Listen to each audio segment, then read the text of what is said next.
Bienvenidas y bienvenidos, alumnos de segundo año de educación secundaria. En este video abordaremos el tema de el despotismo ilustrado y su influencia en España, el cual forma parte del siguiente aprendizaje esperado. Reconocer las modificaciones políticas, administrativas y económicas ocurridas en Nueva España durante el siglo XVIII, aplicadas por la dinastía Borbón. Recuerden que en el video anterior pudimos ver a grandes rasgos las características generales del siglo XVIII en Nueva España y vimos la importancia de la dinastía Borbón en la aplicación de una serie de cambios denominadas como reformas borbónicas.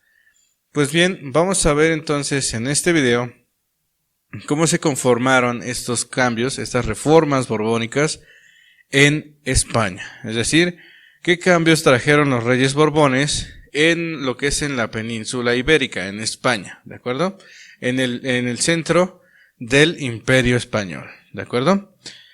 Y esto a su vez va a dar origen a que esos cambios posteriormente lleguen a sus posesiones en América y entre ellas Nueva España. Pues bien, comencemos. Con la llegada del siglo XVIII en Europa, llegaría también una transformación intelectual, la cual se basaba en el uso de la razón como medio de explicar los fenómenos de la naturaleza, la ciencia, el conocimiento, la economía y la política. Dicha renovación intelectual recibió el nombre de Ilustración.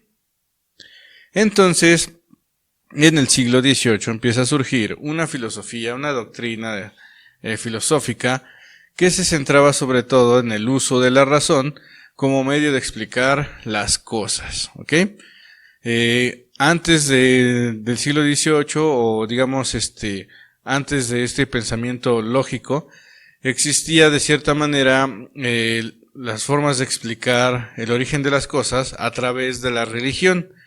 Al menos en parte de Europa en la Edad Media, al menos entre los europeos se tenía un poco esa explicación en que pues se le daba a fuerzas divinas, a fuerzas divinas, perdón, a la cuestión de la fuerza de Dios como fuerza creadora, era la que explicaba el origen de las cosas, ¿ok? E inclusive era el propio Dios a quien imponía a un gobernante sobre los demás, ¿sí? Esto es lo que se denomina como el regalismo, ¿sí? En donde Dios elige a los reyes para gobernar en las monarquías de Europa. Ya en el siglo XVIII, esta visión ya estaba un poco en retroceso, porque empezaban entre algunos intelectuales, entre algunos filósofos, sobre todo de origen burgués, pensaban que el uso de la razón era el medio para explicar los fenómenos, es decir, que la naturaleza respondía a cuestiones lógicas. E inclusive ellos comentaban o decían que las matemáticas era el lenguaje de todas las cosas, no era el lenguaje de Dios, ¿no? Es decir, todavía seguían creyendo un poco en Dios, pero ya lo separaban un poco de esta explicación. A Dios lo ponían en un lugar y a esto le denominaban la divina providencia, y lejos de la divina providencia también empezaban a tratar de explicar algunos fenómenos, el por qué llueve o el por qué cae un rayo, y utilizar el método científico para poder explicar esos fenómenos. ¿Sí? Todo esto empieza a surgir en el siglo XVIII y a todo este conjunto de pensamientos se le denomina como la Ilustración, y es por eso que también al siglo XVIII se le denomina como el siglo de las luces, el siglo donde la razón, ¿verdad?, iluminó a la humanidad, y por eso se llama así, el siglo de las luces. No porque se haya inventado la luz, de cierta manera sí van a haber algunos descubrimientos en materia de electricidad, pero digamos que es siglo de las luces porque la razón va a llegar a iluminar a la humanidad, ¿verdad? Es, digamos, la metáfora. Entonces aquí el asunto está para que se entienda que el siglo XVIII va a tener como principal eje principal, lo que es la Ilustración, como medio como filosofía que va a generar varios cambios, tanto en la economía como posteriormente en la política y también en las ciencias y en las artes, ¿ok? Sobre todo en esos aspectos es donde vamos a ver cómo influye la ilustración en el siglo XVIII. Entonces aquí estamos viendo cómo se realizaban en algunos salones importantes de Francia estas tertulias donde participaban los intelectuales más prominentes de aquella época para precisamente divulgar estas ideas de la ilustración. La ilustración en la política se caracterizaba desde el punto de vista teórico en que el poder debía recaer en el pueblo y ya no en la figura del rey como máxima autoridad dada por Dios. Es decir, la ilustración, esta filosofía empieza a inmiscuirse en la política y al inmiscuirse en la política se veía que era algo ilógico que una figura divina le otorgara el poder a una persona. Es decir, pensaban los ilustrados que el absolutismo era algo de cierta manera absurdo y que en realidad el que debía de gobernar, el que tenía la soberanía de gobierno, era el pueblo, ¿de acuerdo? Es decir, era, digamos, esto que estamos viendo aquí, la ilustración, va a ser la base de lo que va a ser posteriormente el liberalismo, y a su vez el liberalismo es la base de la democracia actual que tenemos. Es por eso que las principales revoluciones liberales que van a ocurrir en Europa en estos siglos, en el siglo XVIII, va a ser precisamente lo que marque el inicio de la edad contemporánea, que es la que estamos viviendo en la actualidad, ¿ok? Y precisamente parte de toda esta cuestión de la ilustración, ¿ok? Entonces, también los ilustrados pensaban que debía de dividirse el poder en tres. También pensaban los ilustrados que debía de existir una serie de leyes que hiciera lo posible la convivencia entre todos los actores sociales, etcétera, etcétera.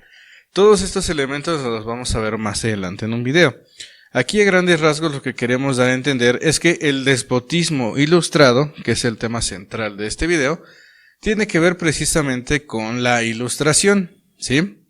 Pero como ven, ustedes se imaginarán que estos reyes absolutistas de principios del siglo XVIII estarán de acuerdo en que el pueblo iba a gobernar y ya no el rey como máxima autoridad. Pues no, ¿verdad? Por supuesto que los reyes europeos de principios del siglo XVIII pensaban que la ilustración era un peligro en materia política. Sin embargo, necesitaban tomar parte de estas ideas de la ilustración para modernizar sus gobiernos y de cierta manera mantener contento al pueblo, ¿sí? Entonces, como ven, la ilustración se contraponía con las monarquías absolutistas, ¿sí? Que fueron las que gobernaron durante el siglo XV y sobre todo el siglo XVI y XVII en Europa, ¿sí? Entonces, algunos reyes europeos, para modernizar sus gobiernos a principios del siglo XVIII, decidieron tomar entonces en cuenta algunas ideas de la ilustración, sobre todo en lo que se refiere al avance del conocimiento humano, y el desarrollo de las ciencias y con ello crear instituciones científicas y culturales. En pocas palabras, el despotismo ilustrado es la combinación de estos reyes absolutistas que tomaban ciertas ideas de la ilustración que les convenían y al unirse esto se generaba un déspota ilustrado o rey o monarca ilustrado, ¿ok? Esa es, digamos, la característica de estos tipos de gobierno, los famosos déspotas ilustrados o el famoso despotismo ilustrado, ¿sí? Entonces, ¿qué es el despotismo ilustrado? Es el modo de gobierno representado por un rey absolutista que tomaba las ideas de la ilustración en materia científica y cultural para modernizar sus administraciones, ¿ok? Ese es el despotismo ilustrado, ¿de acuerdo? Entonces los reyes dijeron, bueno, la parte de la ilustración en política la vamos a hacer a un lado. Esa la vamos a ignorar porque nos quita privilegios. Pero sí me gusta la parte de la cuestión de de hacer que la ciencia crezca en nuestros reinos. Sí me gusta la parte de hacer que las artes también se desarrollen en nuestros reinos. Entonces yo, rey, que soy un rey absolutista, voy a empezar a tomar estas ideas de la ilustración. Me voy a convertir en un déspota ilustrado. Entonces voy a empezar a modernizar las ciudades, por ejemplo, ¿no? Las ciudades importantes de Europa empezaron a modernizarse, se empezaron a poner alcantarillados, se empezó a poner se empezaron a alumbrar estas calles de noche, no con luz eléctrica, pero sí con otras fuentes que iluminaban las calles, con quinqués, ¿verdad? Voy a hacer limpieza en las ciudades, voy a empezar a construir monumentos importantes, voy a empezar a construir o a mandar a construir centros de artes, centros de ciencias, ¿ok? Eso es en general lo que hacía un déspota ilustrado. Entonces trajeron una serie de cambios estos reyes en Europa, porque no nada más en España se dio el despotismo ilustrado, sino en otras partes de Europa, como veremos a continuación. Y va a ser principalmente esta característica de de estilo de gobierno. Vuelvo a repetir, es como si fusionáramos el absolutismo con la ilustración y se generará un rey que gobierna de manera absolutista, pero tomando en cuenta ciertas ideas de la ilustración. Ese es el despotismo ilustrado. Y el nombre que reciben esos reyes es el de déspotas ilustrados. ¿De acuerdo? Vamos a ver entonces, sí, precisamente aquí en esta imagen lo que estamos viendo, sí, es como estos reyes empiezan a promover las artes, a promover la cultura, a promover la ciencia dentro de sus cortes. Esa es, digamos, la principal característica del despotismo ilustrado. Bueno, de esta manera entonces, los elementos que tomaron los déspotas ilustrados, sí, se orientaron más al desarrollo urbano, como les digo, así como al impulso a la ciencia y a las artes, pues los ilustrados consideraban que una nación próspera debía cultivar estas disciplinas, ¿sí?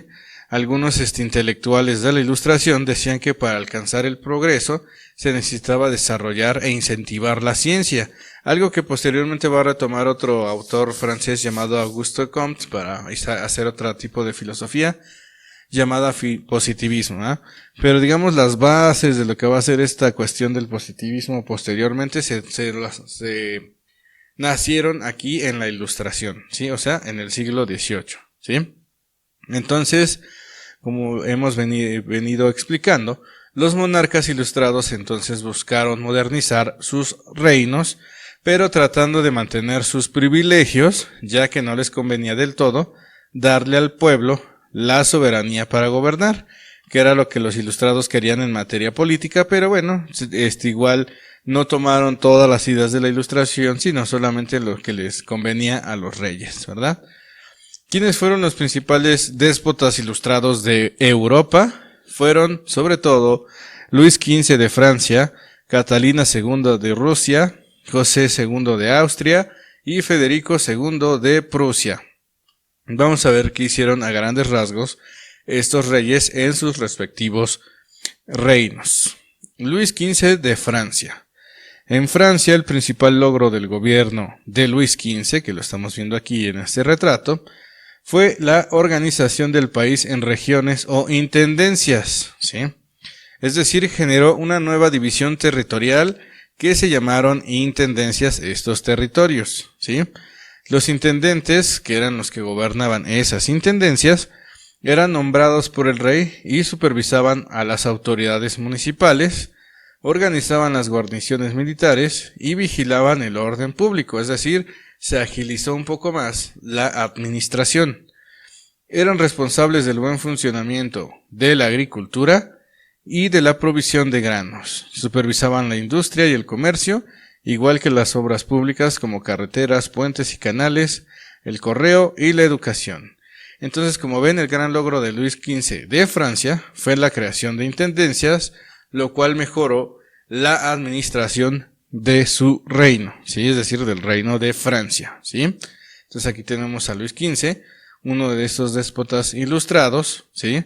Que tomó las ideas, o sea, seguía gobernando de manera absolutista, pero que tomó ciertas ideas de la Ilustración que se vieron reflejadas en la modernización de su división territorial. ¿Ok? Este es un ejemplo de despotismo ilustrado. Catalina II de Rusia. Sí, en Rusia, la emperatriz Catalina II dispuso la formación de regiones llamadas departamentos, algo que prácticamente había hecho Luis XV en Francia. También la realiza la reina Catalina de Rusia ahí en esta región, nada más que aquí en vez de llamarse intendencias se llamaban departamentos, ¿ah? Y aquí estaban a cargo de gobernadores los departamentos para su correcta administración. La reina emprendió políticas de colonización para mejorar la agricultura, promovió la creación de fábricas y la urbanización de las ciudades, y puso gran interés en la educación pública. Como ven, lo que retoma Catalina II de la Ilustración es esta cuestión de lo intelectual de la Ilustración y lo empieza a impulsar en su reino, ¿ok? Algunas de las reformas que planeaba no se pudieron llevar a cabo por la fuerte oposición que encontró en la aristocracia. Por ejemplo, la cuestión de la supresión de la servidumbre. Acuérdense que en aquella época aún existía de cierta manera la esclavitud, ¿ok? Ya con las revoluciones burguesas se va a empezar a abolir la esclavitud, ¿ok? Bueno, esta es Catalina II de Rusia, déspota ilustrada de este reino, ¿ok? José II de Austria. Aquí lo estamos viendo. José II buscó atenuar las diferencias entre la nobleza y la burguesía. La burguesía en estos momentos se está gestando como una clase social que va en ascenso. Necesitaba que se dieran ciertas revoluciones burguesas para que precisamente la burguesa pasara de ser una clase social en ascenso a precisamente ser una clase social privilegiada como lo es en la actualidad, ¿de acuerdo? Recuerden que la burguesía se dedicaban sobre todo a la cuestión del comercio y se dedicaban sobre todo a la cuestión de eran los que tenían acceso a la educación y sobre todo pues la burguesía tenía acceso a lo que es pues a estas ideas nuevas, sobre todo la de la ilustración, ¿ok? Y lo que quería la burguesía pues era también participar en el poder, ¿sí? En el ejercicio del poder, pero pues las monarquías que ya estaban implementadas en lo que es en el antiguo régimen, como así se le denomina, o en los gobiernos absolutistas, pues la burguesía no participaba del todo y necesitó de movimientos sociales que la elevaran a una clase privilegiada. Estas revoluciones liberales pues fueron la Revolución Francesa, la guerra de Estados Unidos, la guerra de independencia de Estados Unidos y por supuesto muchas de las guerras de independencia en lo que es en las colonias americanas que le pertenecían a España, ¿verdad? Esas son las famosas revoluciones liberales, pero las vamos a ir viendo después. Entonces, José II lo que hizo fue atenuar las diferencias entre la nobleza y la burguesía, eliminó el lujo y los privilegios de la corte, ¿sí? Estamos hablando de Austria, lo que es en el centro de Europa prácticamente, promovió la tolerancia religiosa y suprimió las órdenes religiosas que no estuvieran dedicadas a las labores educativas o de caridad. Abolió prácticas de origen medieval que impedían a los campesinos cambiar de trabajo y de residencia y a los artesanos contratarse libremente, sin la tutela de su gremio. Y decretó la igualdad entre las leyes penales e instauró la libertad de imprenta. Como ven, son cambios que realizan estos déspotas ilustrados relacionado con la cuestión de buscar sobre todo ciertos privilegios de la burguesía, ¿sí? Eso es lo que buscaban mantener contenta o a raya a la burguesía. Más que nada era la idea de estos déspotas ilustrados, ¿ok? Bien, continuamos con de aquí, Federico II de Prusia. Prusia es el antecedente de lo que después sería Alemania, ¿ok? En aquella época, en el siglo XVIII, no existía Alemania como país, sino que se llamaba Prusia, aquella región. Federico II entonces fue el rey de Prusia, que instauró la educación obligatoria, fomentó las obras públicas, la agricultura, el comercio y consolidó reformas que humanizaron las leyes penales. ¿Ok?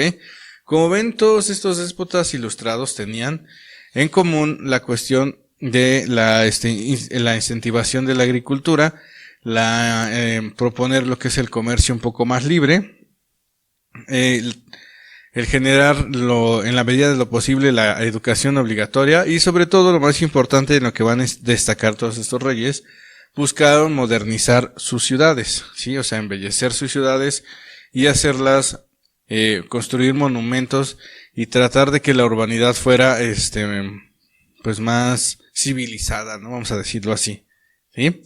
Ese, digamos, es el punto que tiene cada uno de estos reyes, estos déspotas ilustrados del siglo XVIII.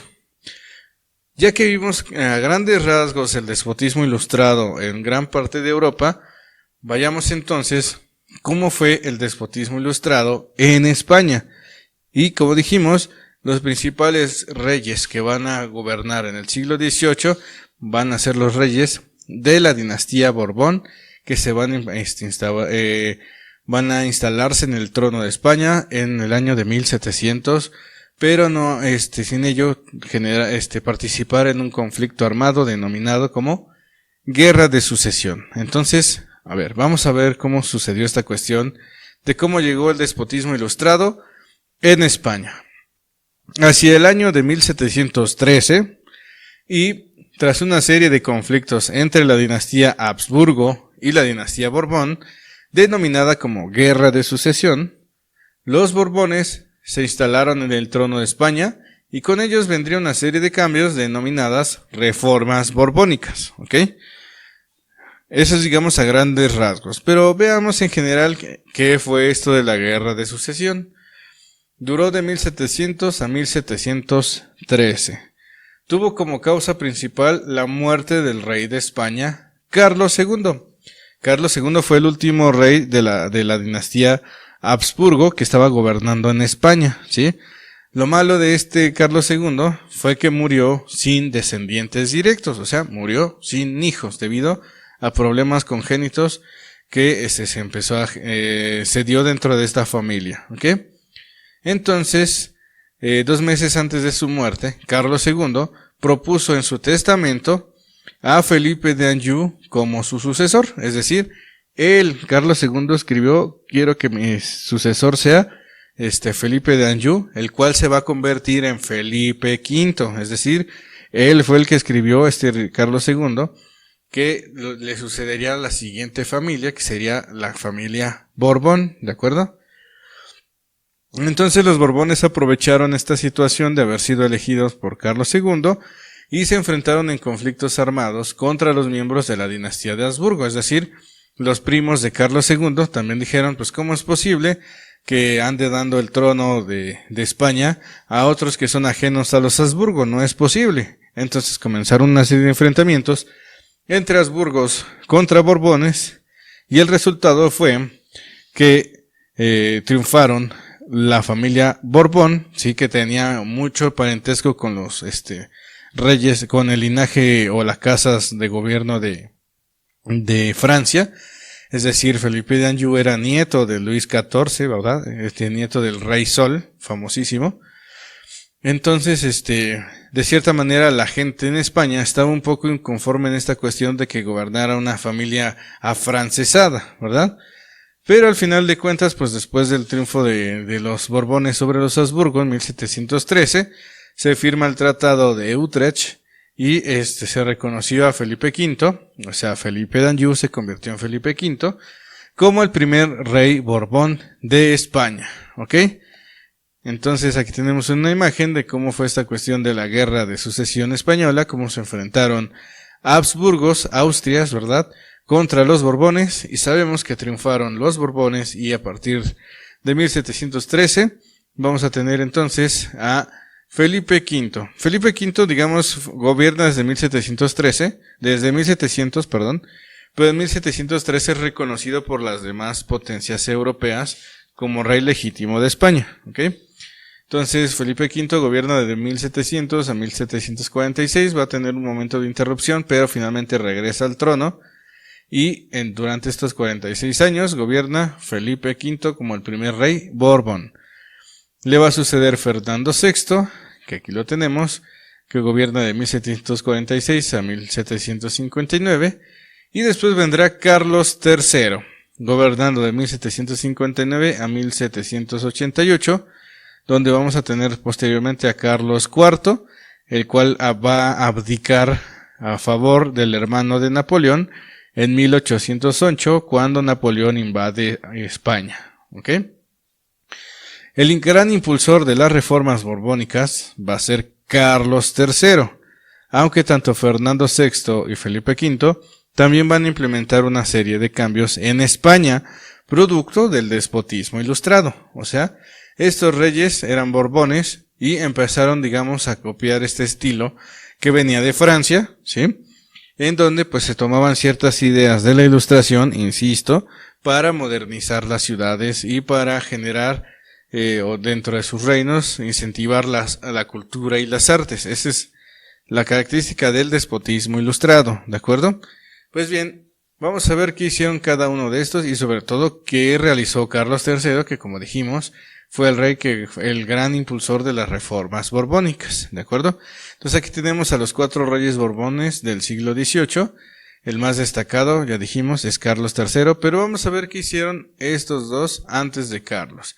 Carlos IV casi no hizo grandes cambios, por eso es que nadie lo menciona y sobre todo de cierta manera hay un desdén hacia él por haber otorgado el trono de España a los franceses durante la invasión de Napoleón. Bueno, vamos a comenzar. Aquí tenemos el escudo de armas de Felipe V, es decir, el escudo de armas de la familia Borbón, ya como reyes de España. Bien, Felipe V, que es el primer rey Borbón, que ya dijimos, desde 1700 empieza a gobernar, sí, realizó una serie de cambios, Felipe V, que estuvieron orientados a la mejora de la administración política y económica. Esos eran los dos ejes en los que los reyes borbones se concentraron, en lo político y en lo económico. Y también en la creación de instituciones culturales. En materia política, Felipe V realizó los decretos de nueva planta, así se denominó este cambio de administración, en el que reorganizó el sistema de gobierno Habsburgo, aboliendo algunas leyes del viejo sistema en algunos reinos de España e imponiendo un sistema político centralizado, es decir, el rey tenía que enterarse de todo lo que ocurriera dentro de su reino, y para ello se realizan los decretos de nueva planta para reorganizar la administración política, ¿ok? En materia económica, Felipe V cambió la sede de la Casa de Contratación de Sevilla. Recuerden que en Sevilla era donde llegaban todos los productos que venían de América y de Asia, y cambia esta institución, la cambia de Sevilla y la va a pasar a Cádiz, ¿ok? Entonces ya todo lo que venía de América y todo lo que venía de Asia llegaba ya no a Sevilla, sino a Cádiz. Ahí es donde funda entonces la Casa de Contratación de Cádiz, ¿ok? Ahí comenzaron a llegar los productos comerciados entre Asia, América y España. En lo cultural, se creó la Real Academia Española, ¿sí? La Real Academia de la Historia, y se construyeron el Palacio Real de Madrid y parte del Palacio de Aranjuez. Es decir, que actualmente todas las definiciones que tenemos sobre la famosa Real Academia Española de la Lengua, pues provienen desde el siglo XVIII, las primeras, digamos, las primeras ideas por tener un español o reglas en la lengua española surgen aquí en el siglo XVIII con Felipe V, ¿ok? Entonces aquí tenemos lo que hizo Felipe V durante su gobierno, parte de las reformas borbónicas que se desarrollaron dentro de España. Vendría después Fernando VII, que lo estamos viendo aquí, ¿sí? Gobernó de 1746 a 1759 y continuó las reformas de su padre, es decir, de Felipe V. Modificó la administración territorial con la creación de intendencias. Quien crea las intendencias dentro de España va a ser Fernando VI, ¿sí? A imitación de lo que había ocurrido con Luis XV en Francia, ¿verdad? Los intendentes eran funcionarios designados directamente por el rey para tener, digamos así, una lealtad hacia lo que es el rey. De esta manera buscaba ejercer mayor control sobre su territorio.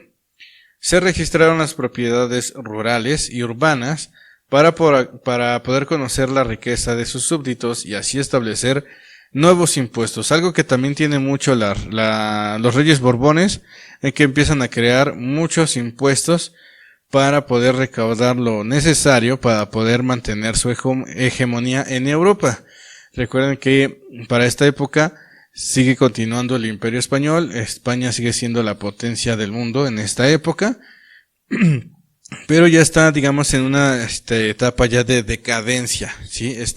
Este Imperio Español.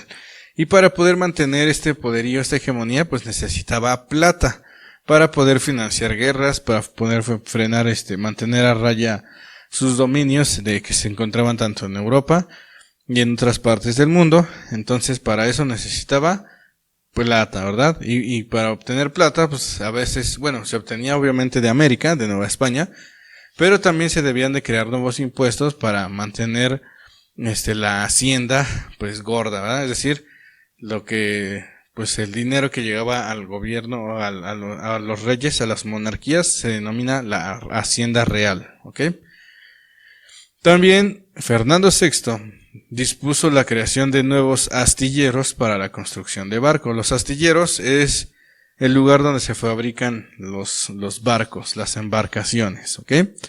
Y eso fue lo que hizo Fernando VII, como ven. También realizó una serie de cambios, ¿sí?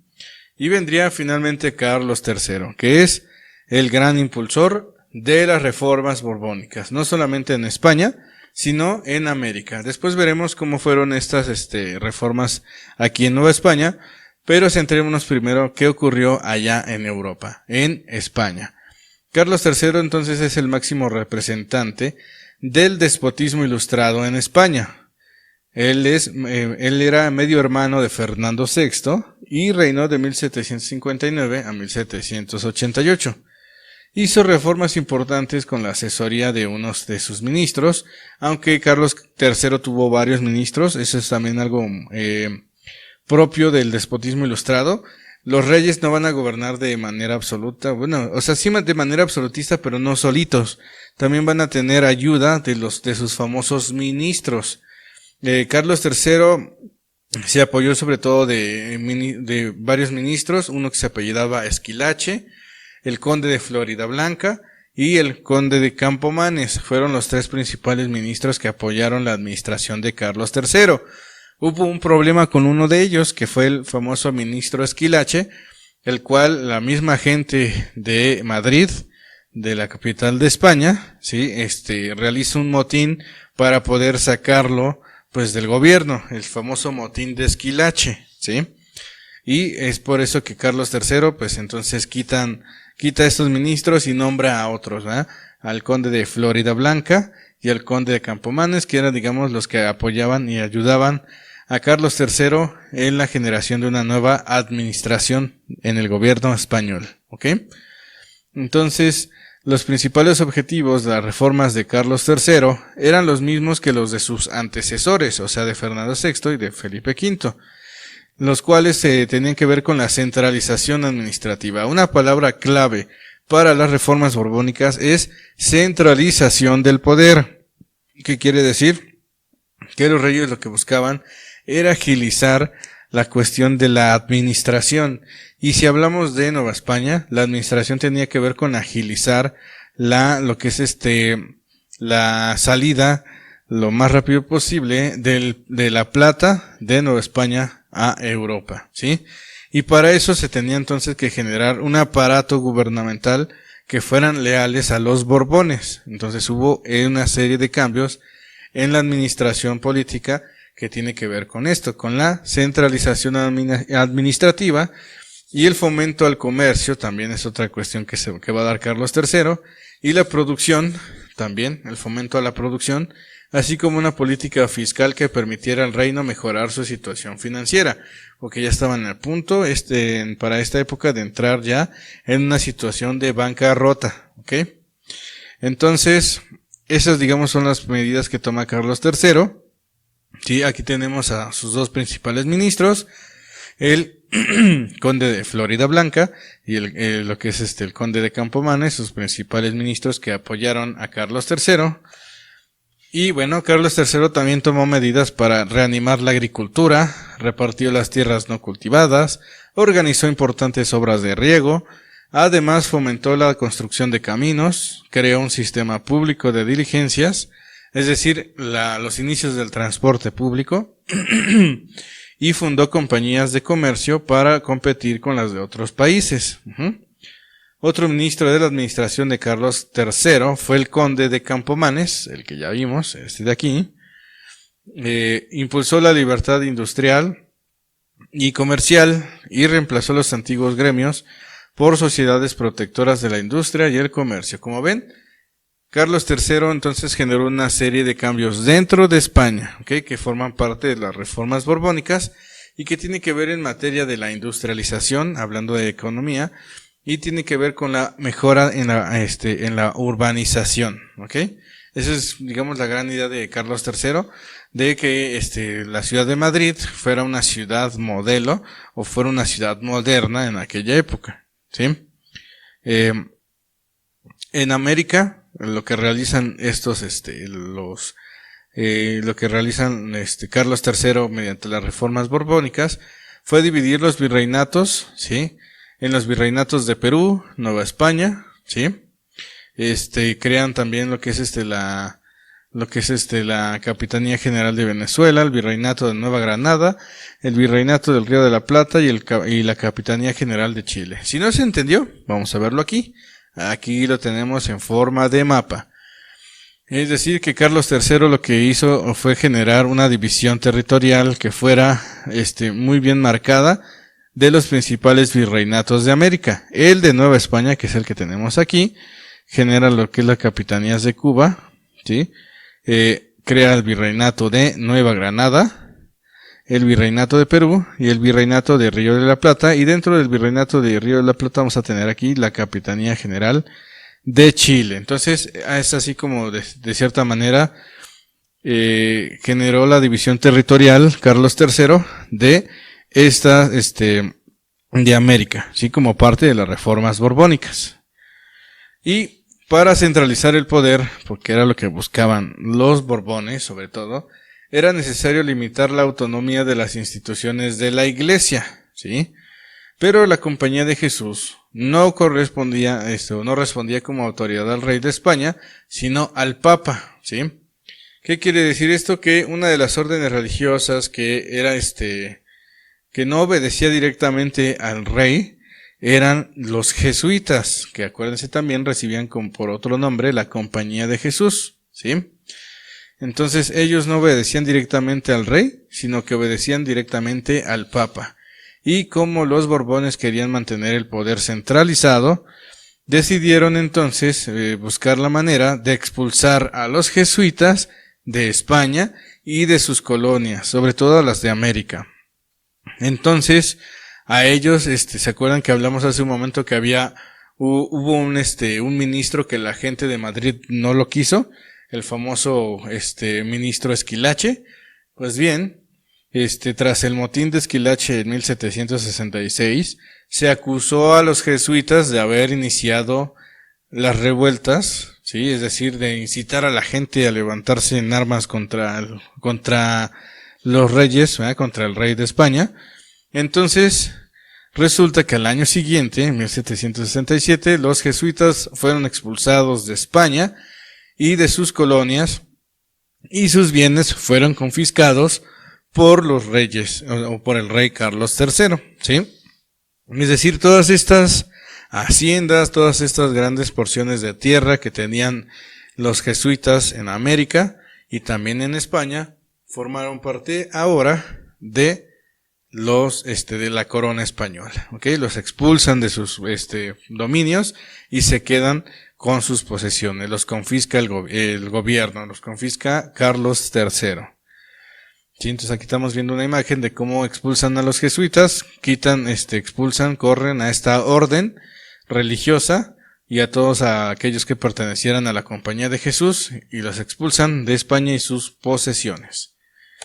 Y finalmente Carlos III fue un promotor de las artes y las ciencias, pues durante su reinado se pudo observar la mejora urbanística de Madrid, al crearse el famosísimo Paseo del Prado, donde se hallan la Fuente de Cibeles y la Fuente de Neptuno, es decir, empezó a modernizar la ciudad y creó una avenida importante denominada como el Paseo del Prado, donde encontramos dos fuentes importantes, Fuente de Cibeles, la Fuente de Neptuno. También se encuentran dentro de este recorrido el actual Museo del Prado, sí, que en aquella época funcionaba como Real Gabinete de Historia Natural, y otras instituciones, y también, perdón que me interrumpa, también crea la Puerta de Alcalá, pues un monumento importante de estilo neoclásico, o manda a construirla. Y también Carlos III crea instituciones, como lo fue el Jardín Botánico y el Real Observatorio de Madrid, es decir, esa es la característica propia de los déspotas ilustrados. Tratar de incentivar la ciencia, las artes, modernizar las ciudades y, pues en pocas palabras, modernizar sus reinos. Esa es la característica general, del despotismo ilustrado. Ya lo vimos, no fue solamente de España, sucedió en otros reinos de Europa y España pues también tuvo su principal característica del despotismo ilustrado, que se vio reflejado en estos reyes borbones, que ya dijimos fueron 4 principales: Felipe V, Fernando VI, Carlos III y Carlos IV, ¿ok? Entonces, a grandes rasgos, esto es, digamos, las características del despotismo ilustrado en España. Espero entonces que este video haya sido de su agrado. Antes de despedirnos, vamos a ir viendo entonces, por ejemplo, la Fuente de Cibeles, que se construye dentro del Paseo del Prado. Vamos a tener la Fuente de Neptuno, ¿sí? Muchos de los equipos de fútbol de España, cuando ganan, alguno de estos equipos, sus aficionados van y celebran en estas fuentes, tanto en la de Neptuno como en la de Cibeles. Aquí tenemos el actual Museo del Prado, que en aquella época fue Real Gabinete de Historia Natural. Aquí tenemos muchas obras representativas de la historia del arte universal, ¿ok? Bueno, pues esas a grandes rasgos las características del despotismo ilustrado en España. Espero haya sido de su agrado el video. Nos estamos viendo. Cuídense mucho. Hasta la próxima.